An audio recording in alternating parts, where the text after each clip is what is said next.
येथे माझे भ्रमर ठाव धरला संतजनी कुठे राहिले लपोनी तुझी पावले सकुमार तेथे माझे भ्रमर तुका म्हणे वाकी भात झाले ती लोकी तुझी पावले सकुमार तेथे माझे भ्रमर पांडुरंगा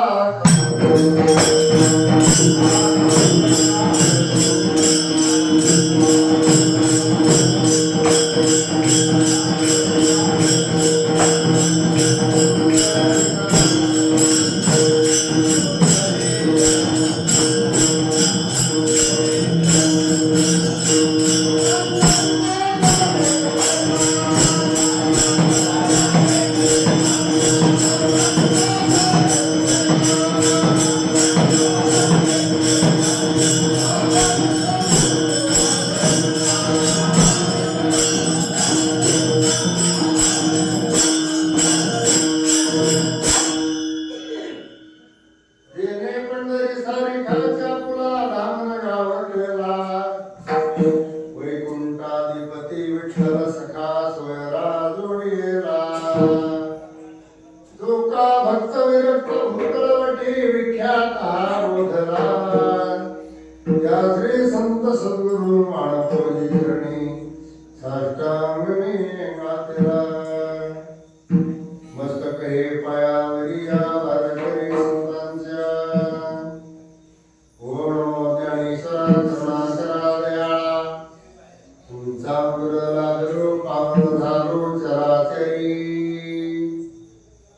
जया पूजले आदरे पांडुरंगे वनस्पतीले प्रयाणा प्रसंगे अनुमानवी दिव्य रूपीच केली न त्यागी दिव्य लोकाशी नेली श्री संतांचे माता चरणावरी साष्टांगे हरी दंडवत श्रीमंत श्री जगद्गुरु जगदवंद्य तुकोबाराय यांचा चारचरणाचा गोड असणारा अभंग आहे.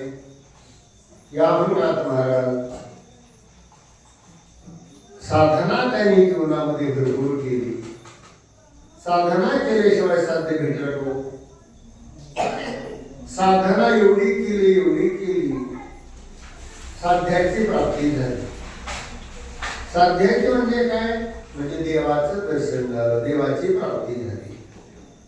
देवाची प्राप्ती झाल्यानंतर देवाजवळ देवाचा परिहार अलंकारी भाषेमध्ये देवाचं असणार कमलाची उपमा दिली भगवंताच्या पायाला. आणि देव कसा आहे तुकोबर अलंकार भाषेमध्ये देवाचा वर्णन करतात. त्याचा विचार आपण एका शक्तीमध्ये आणि आपल्या वेळेमध्ये करू. त्याची असणारी आहे कीर्तन सेवा. आपल्या गावामध्ये शहरामध्ये भगवान ओमचं असणार जी मासिक जी चालू केलेली आहे. पुण्यतिथी किती झाली? 32वी गेल्या महिन्यात कीर्तन. त्यांचं असणार जो नित्यक्रम असणारा मासिकाचा जो संतांच्या चालू राहिला कायमच असणारी मासिक म्हणजे पौर्णिमा त्यानिमित्तानं आपल्या गावामध्ये आपण साजरा करतो. छोट्याशा गावकडे असणारी परंपरा परमार्थिक परंपरेवर व्यस्त जुनी असणारी माणसं त्याचे आजोबा पण आपले बरीच असणारी जुनी असणारी मंडळी पूर्ण परमार्थामध्ये वाहून घेतलेलं होतं. आपले दादा त्यांचे वडील सगळेच असणारी जुनी मंडळी आबा सगळ्यांच्या सर्वदारातून परंपरा.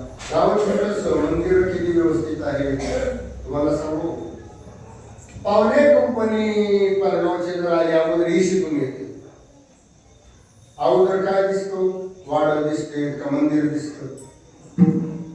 मंदिर दिसते. मंदिर कशी आहे त्याच्यावरून गावाचं आकार कळत असतं. म्हणजे जर पहिले कशी असली काही असलं गाव कोणत्या लेवलचं आहे मंदिरावरून कळत असतं. मठाची व्यवस्था मंदिराची असणारी व्यवस्था वर्षाला जवळजवळ मला वाटतं 250 पंक्ती आहे है का नाही? सगळ्या गावामध्ये कोणाची पुण्याची 30 होतं, पौर्णिमा ही ती 200-250 सगळं असतील. थोडीच कमी पडली तर म्हणजे व्हायला आहे. गावाचं भाग्य त्या निमित्तानं नित्यनेम असणार, चालू असणं महत्वाचं आहे. त्यातील असणारी पौर्णिमेची असणारी हरिकीर्तन सेवा या अभंगात तुकोबरायांनी साध्य प्राप्त होण्यासाठी प्रयत्न केले. साध्य म्हणजे काय? देवाची प्राप्ती. साध्य लोक करायचं नाही, साधनानं साध्य मिळत असतं. बऱ्याच लोकांना देव भेटायला आवडतो, पण काय करावं हे कळत नाही, कोणत्या मार्गाने जावं हे कळत नाही. साध्य कळतं, पंढरपूरला जायचं कळतं, पण रस्ता कळत नाही, कसं जावं हे कळत नाही. साध्य कळतं, पैसा मिळवावा वाटतो, परंतु कसा मिळवावा हे कळत नाही. काही लोकांना साधन कळतं तर साध्य कळत नाही. काही लोकांना साधनही कळतं, साध्यही कळतं. काही लोकांना दोन्ही कळत नाही, काहीच कळत नाही, काहीच कळत नाही. बघा, एखादा पेशंट डॉक्टरकडे जर गेला, उलवट असावा खेड्यातला, त्याला काय राहणार राहिलेलं की डॉक्टर म्हणतो, तपासतो वगैरे, बाबा तुम्हाला काय होतं, काय होतं त्याला हेच कळत नाही. ते म्हणतो कसं वाटतंय, अशी बरी पेशंट होते, कसं तरी होतंय. आता डॉक्टर काय म्हणे, कसं वाटतंय, कधी म्हणतात ना, कसं तरी वाटतंय. डोकं दुखतं का, ताप येतो का, उलट्या होतात का, मळमळ होतं का, काही नाही, कसं तरी वाटतं, कसं होतंय म्हणजे. डॉक्टरने विचार केला, कशाच्या तरी मुळ्या घ्या म्हणजे कशाच्या तरी, मग कशात तरी मिसळा, कुणाला तरी द्या, काहीतरी होईल. यश कशात बोलून ये नके ना की मिश्रित हा यद्वा तद्वा भविष्याची. तसं माणसाला कुठं जायचं ही कळावं, कसं जायचं ही कळावं. तसं तुकोबारायांनी बरेच आपल्याला देव भेटा वाटतो, पण काय करावं हे कळत नाही. कोणतं साधन करावं, सत्यनारायण करू, काही यज्ञ करू, जप करू, का तप करू, का सोमवार करू, काही एकट्याने जेवू, काय नेमकं उलट टांगून घेऊ, काय नेमकं करू, काय घालू, करवती करवारी. तुकोबाराय म्हणतात, टाकूया भितरी अग्री माझी.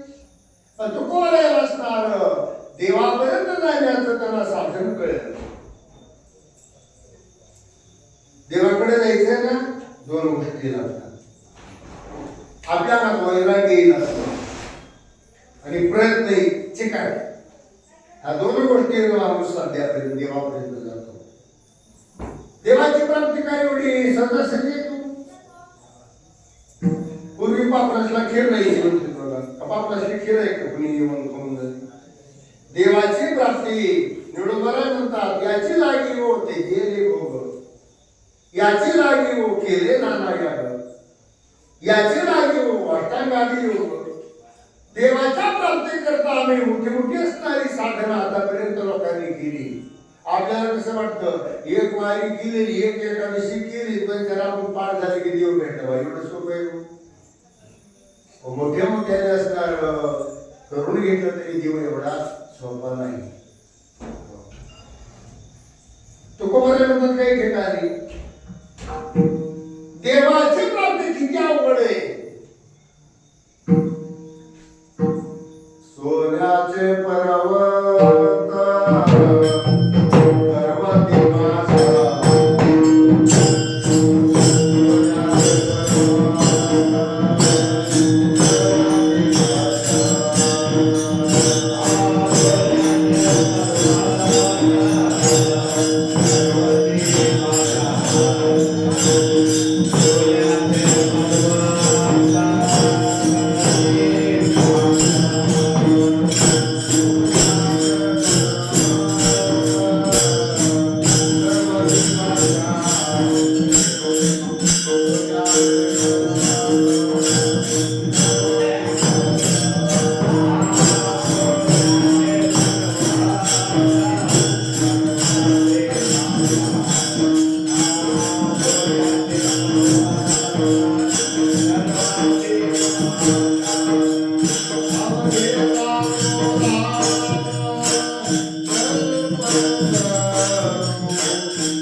भेट किती अवघड आहे याच्या कथा दृष्टांत एवढं सोपं आहे हो देव भेटणं. सोन्याचा पर्वत कदाचित करता येईल तो बऱ्या कदा डोंगर सोन्याचा झाला तर माळावर किती लोक येतील कदाचित करता येईल. त्यांच्यापेक्षा देवाची भेट अवघड आहे आणि केलाय म्हणून दृष्टांत कुमारने दिली बरं का. ते गोरक्षनाथांना सांगितलं घरी नाथाने का म्हणले तुमचे गुरु लावडकेत आहे ना मच्छिंद्रनाथ असणारे तुमचे गुरु स्त्री राज्यात अडकेलेत म्हणजे तिथं अडकेलेत. मग त्यांना तपास कळाला माझे गुरु मैनावतीच्या राज्यामध्ये अडकलेले आहेत. मग गोरक्षनाथ असणारे त्या राज्यामध्ये गेल्यानंतर गुरुजींना दंडवत केला. चला म्हणजे आता कवरीत अडकायचं. त्याला जड अंतर करणार त्याला निघू वाटाना मच्छिंद्रनाथांना. पण आता शिष्याने सांगितलं निघाले. पण जाता जाता मैनावतीनं काय केलं आठवण म्हणून सोन्याची 2 इटा दिल्या. 2 ग्राम 2 इटा 1 किलोच्या 2 इटा जोडीत दिले. आणि मच्छिंद्रनाथ आणि गोरक्षनाथ निघाले. गाव नसलं इकडं तिकडं अरण्य लागलं.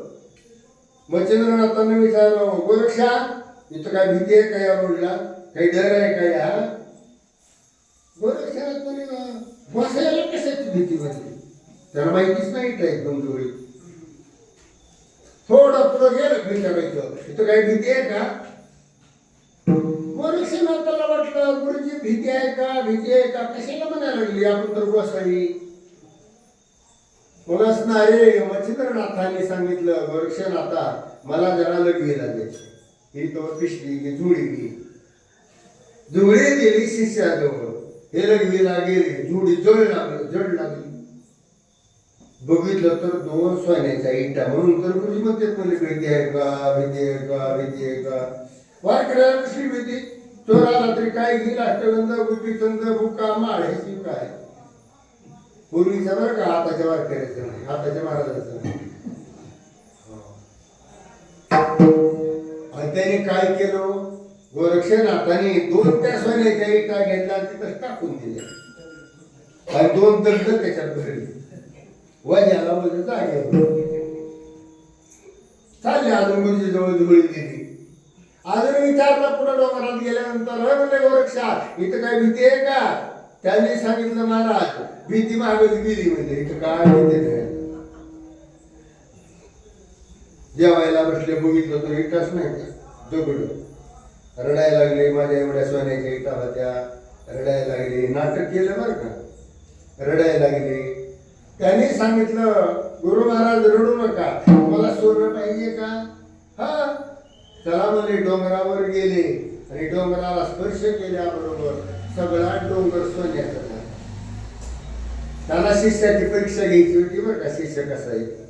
हा मी काय सांगितलं सोन्याचे पर्वत सोन्याचा डोंगर करता येईल. सगळ्याला माहितीये नामदेवरायांनी सगळी वाळू परिसरणारी केली पण देवाची भेट त्याच्यापेक्षा अवघड आहे. मग देवाची भेटीकरता साधनं करावी लागतात. काय करावी लागतात तो साधनं तुकोबराय म्हणतात आपल्या अंगात थोडंसं वैराग्य लागतं. देवाकडे जायचंय ना वैराग्य आणि चिकाटी सारखा प्रयत्न. देवाची भेट होईपर्यंत सारखा प्रयत्न लागतो. तुम्ही सांगा कधीतरी देवाचं नाव घेतलं तर देव भेटतो. कधीतरी आपलं तसंच होतं ना अवसापनवाला कधीतरी असणार देवाचं नाव घ्यायचं देव कधी भेटत. सारखं वारी सारखं चिंतन सारखं पारायण सारखं नामचिंतन सारखं दान धर्म असणं सारखंच चिकाटी करायला लागते. तवा देव भेटला तर भेटला. आता एक उदाहरण घ्या. एक माणसाला झाड तोडायचं होतं शेतातलं. झाड होतं एवढं मोठं कवळ्यात बसायचं होतं झाड. मग त्यानं काय पाडवा होता दिवाळीच्या पाडव्याला मुहूर्त करून म्हणले आपण. त्यानं काय केलं झाड तर तोडायचे. झाड केवढं आहे एवढं. मग त्यानं काय केलं फाट तोडायची कुराड बारकी घेतली शर्टाची आणि हळदी कुंकू वाहिलं, एक घाव घातला आणि गावाकडे आला. एकच बरं का गाव मोठं झाड, एक घाव घातला गावाकडे आला. मग दुसऱ्या दिवाळीच्या पाडव्याला दुसरा गाव घातला, पुन्हा तिसऱ्याच पाडव्याला एक गाव घातला. झाड कधी तुटलं? झाड तोडायचंय का? सारखं गावामागे गाव, गावामागे गाव, मग ते कुराड तेव्हा झाड तुटणार आहे. तसं आपण ह्या कार्तिकीची त्या कार्तिकीला जातो, एकच कुराड. कधी देव भेटायचा, कधी तरी नामचिंतन आपलं घडतं. अहो सारखं प्रयत्न सारखंच नाही, काय पाहिजे? प्रयत्न पाहिजे. आणि अंगात वैराग्य सुद्धा लागतं बरं का. वैराग्य जर नसेल तर बऱ्याच लोकांना घर 2 दिवस सुद्धा सोडणं होत नाही. वैराग्य लागतं अंगात. तुकोबरे असणारे म्हणतात, किती वैराग्य तुकोबरे होतं. जाळोनी संसार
ज्ञानोबराकडे संसार गेला, त्याने त्याला शिवलंच नाही. जाऊन बघितलं संसारानं, स्पर्शच केला नाही. तुकोबराकडे संसार गेला, जाळूनच टाकला. नाथराकडे संसार गेला, नाथाने विचार केला, सगळ्यांनी जर छेडछेड केलं तर संसाराचं कसं व्हायचं? ही म्हणजे संसाराला जवळ केलं आणि संसारात परमार्थाचं साधन केलं. बायको परमार्थिक, मुलगा परमार्थिक, शेजारी परमार्थिक. हरिपाठ एवढा मोठ्यानं वाचावा माणसानं, शेजारी सुद्धा मुक्त होईल. मस्त असणार. आपण वाचलेला आहे पाडघराचा उद्धार व्हावा, गल्लीचा संसार काय केलं? परमार्थाचं साधन केलं. सगळे परमार्थिक असणारे करून टाकले. मग तुकाराम महाराज अंगामध्ये वैराग्य होतं. विठले हे चित्त प्रपंचापासून गोमनते मनी बैसलेशे. खरा वैरी आपला कोण आहे? बारकाईनं बघा, खरा आपला दुश्मन कोण आहे? येणे मत भोगविल्या खाली. या प्रपंचानं जन्ममरणानं आम्हाला जन्ममरणानं काय केलं? येणे मत भोगविल्या खाली. नसता छंद लावेला म्हणी, माझलो मी माझे भ्रमणे झाली गुणरी विटंबना. पुरे हा संसार कर्म बळीवंत दुष्कर. खरा वैरी कोणता संसार? विटोपलन गायी ध्यान हो, गायी वाचलं जन्ममरण रूपी संसार. हा खरा आपला वैरी. नाहीतर बायका पुढे ही नाही बरं का, ही साधनं परमार्थाचे आहे. खरं आपला दुश्मन कोण आहे? तो आहे. आपल्याला वाटत नाही. वाटतो का? दररोजच्या सवयीनं जन्म मरणाचा आपल्याला वाटत नाही. खोटी असणारी वस्तू आहे, पण दुःख मात्र आपल्याला खरं असणार होतं. पण तुकोबराय म्हणतात, वडिलेल्या अन्ना लाळन मोठी रसना अंगन सुयालिंगना प्रेताची. काही वैराग्याचे दृष्टांत देते. हो, एक माणसाचा जीव निघून गेलेला आहे, मड टिपून बसवलेला आहे. त्याला भीती वाटेल का? मजा वाटेल त्याशी आलिंगन द्यावे? वाटेल का? प्रेम होईल का भेटावून? पदानं सोडावे. माणसं लांब लांब जातात. वैराग्य किंवा दुसरे दृष्टांत देतात. विषय रांधले रससोय जेवणारा ठावी होय. ताट्याची सांडोरी जायची आपली. एक माणसाचा नेम होता, त्याचं काहीतरी असेल त्यानं नवस केलता, वर्षाला एक वारकरी मारायचा. जीव घालायचा ना, मारायचा. त्याला बोलवायचं, गोड बोलायचं, त्याच्यात विष टाकायचं आणि मारायचं. कशाचा नियम होता की त्याचा? हो, त्याचा नियम होता वर्षाला एक चांगला माणूस मारायचा, वाईट न वारकरी वारीला जाणार. योगानं आमचा एक वारकरी पंढरपूरला निघाला. पूर्वीच्या काळामध्ये जेवण नव्हती वाटत. आता काही जेवणाला कमी आहे, चहाला कमी नाही, जेवणाला कमी नाही. पहिलं अवघड होतं, घरी येऊनच धपाट्या पिपाटी घ्यायची, घरी येऊनच काय घ्यायचं ते घ्यायचं, घरी येऊन सगळं घ्यायचं. पण तिथे वाटात नव्हत्या, तिथेही नव्हत्या, काही नव्हतं. पूर्वीचा काळ वारकऱ्याला 3 दिवस वाटात कोणी जेवायला दिलं होतं. एवढी त्याला भूक लागली. मंदिरात येऊन बसला. बरोबर ह्या माणूस तिथं आला, वारकरी तुम्हाला जेवायचं का? भूक हाक पडली की म्हणजे पोटात बरोबर झालं, चला म्हणले माझ्या घरी जेवण. त्याचा नेम काय होता? वारकरी मारायचा. नेमकरी वारकरी सापडला. मग त्यानं काय केलं? पंचपक्वान्न केलं होतं. बघा, मारायचे तर खरं, पण पंचपक्वानाचे काय खाऊ घालायचे? लाडू केले, अनर्स केलं, पोळ्या केल्या, गुलाबजामुन केलं, दूध तूप सगळंच असणार. काय झालं? सगळं वाढ झाली, तूप फक्त राहिलं होतं आणायचं. तुपाची वाटी आणायला घर मालक घरात गेला. शेजाऱ्यानं बघितलं, वारकरी मरत आहे म्हणजे. पळत पळत आला, वारकरी मरायचे का? म्हणजे का? ह्याचा नियम आहे म्हणजे माणूस मारायचा. बघा तुमची पोळी कशी आहे, त्याची पोळी बघा, बघा काळी दिसते म्हणले. सगळ्यात काय लाडूत काय, सगळ्यात काय टाकले? इंद्रिय टाकले म्हणले. पोटात राग पडली. त्याला कळलं याच्यात विषय विषय रांधली रससोय. जेवण का भूक लागली, हाडपी घेतली, पता घेतली, पळत निघालं रोड कड. ही मागून तुपाची वाटी घेऊन आलो तर वारकरी पळत, वारकरी थांबा, इकडे या, इकडे या. वारकरी ही काय मागून बघा, वारकरी या, तुम्हाला बघा ड्रेस आणलेला आहे, आयर आणलेला आहे, 1001 रुपये दक्षिणा देऊन या. वारकरी तिथूनच म्हणलं बाबू सुतळे आणायला दक्षिणा. पळून जे गेलं वारकरी, ताट्याची सांडोली जायची या परिमावली म्हणतात. पैसे त्याला वैराग्य म्हणतात. तसा जन्ममरण आपल्या डोळ्यापुढे, या जन्ममरणानं आमचं एवढं वाटुलं केलेलं आहे. जन्ममरण आपलं संपलं पाहिजे. अंगामध्ये वैराग्य, ह्याला वैराग्य म्हणतात. तुकोबारायचा दुसरा अभंग आहे ना, विटाळे चित्ता प्रपंचापासून, विटाळे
दोन साधनं केली, अंगामध्ये वैराग्य आणि प्रयत्न.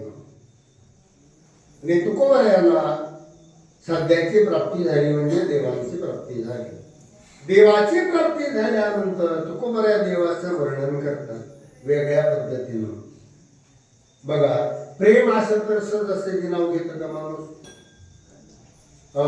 मालकाबद्दल प्रेम वाटलं किती लांबलं तर त्याच्यात ती दिवळी ती काही 15 मिनिटावर नाव घेते बाई. प्रेम नसेल तर काहीतरी म्हणून जाते बोवाट वारले.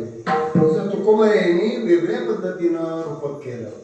तुकाराम महाराज म्हणतात देवाला कमलाची उपमा दिली. कमलाची. देवा, जेथे लक्ष्मीचा वास, जिथं पायाजवळ लक्ष्मी राहते. लक्ष्मी कशात राहते हो? कमलात राहते. तिला कमला सुद्धा म्हणतात.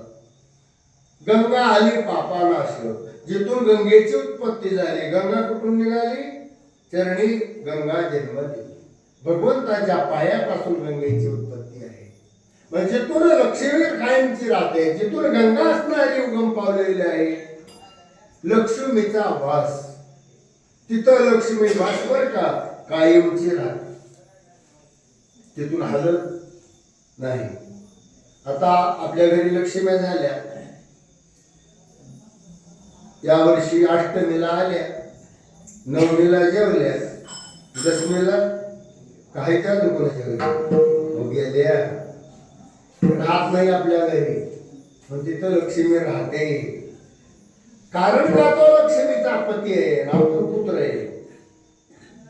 आता एखादी आई कधी ह्या मुलाकडे, कधी त्या मुलाकडे, कधी त्या मुलाकडे राहील, तर मालकाला सोडून राहते का? तसं लक्ष्मी याला सोडितच नाही. कधी यांच्याकडे राहील, कधी त्यांच्याकडे, पण त्याला सोडित लक्ष्मीचा वास. कारण का कायमची राहिली हो? सगळ्याला